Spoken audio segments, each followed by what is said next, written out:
Grabe, sobrang intense ng laban na to at tinuturing namin na miracle game na naranasan namin. 13 seconds lamang pa ng apat ang kalaban.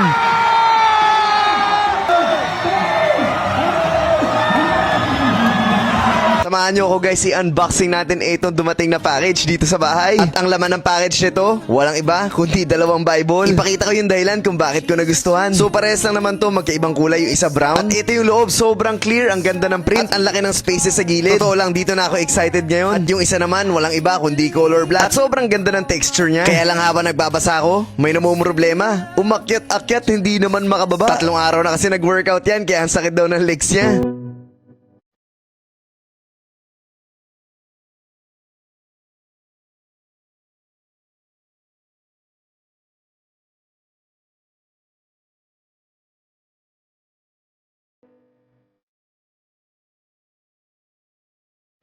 Ops, teka lang.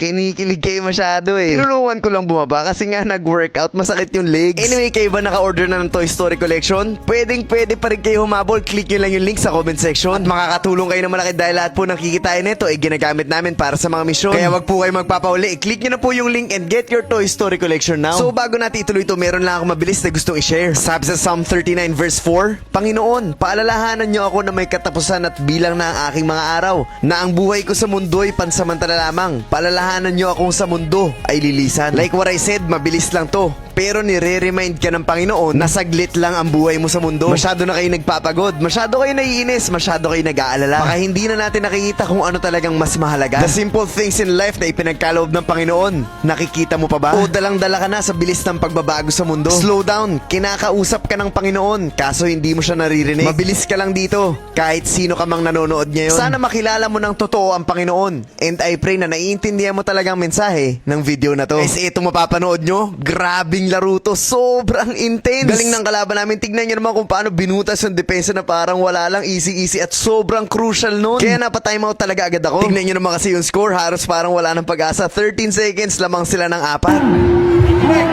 Week 2 tayo, Kineg! Week 2, week 3 tayo.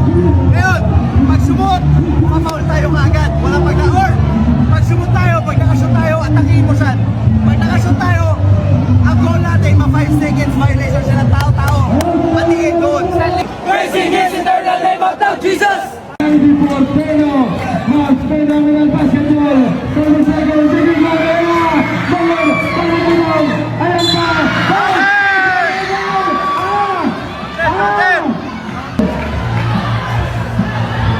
Anyway guys, commercial muna. Sa mga gusto mag-invite sa amin sa isang dive series, i-message nyo to number na to. Dahil malay nyo dyan na kami dumayo sa susunod. Kaya ano pang hinihintay nyo, message lang and reserve your slots now.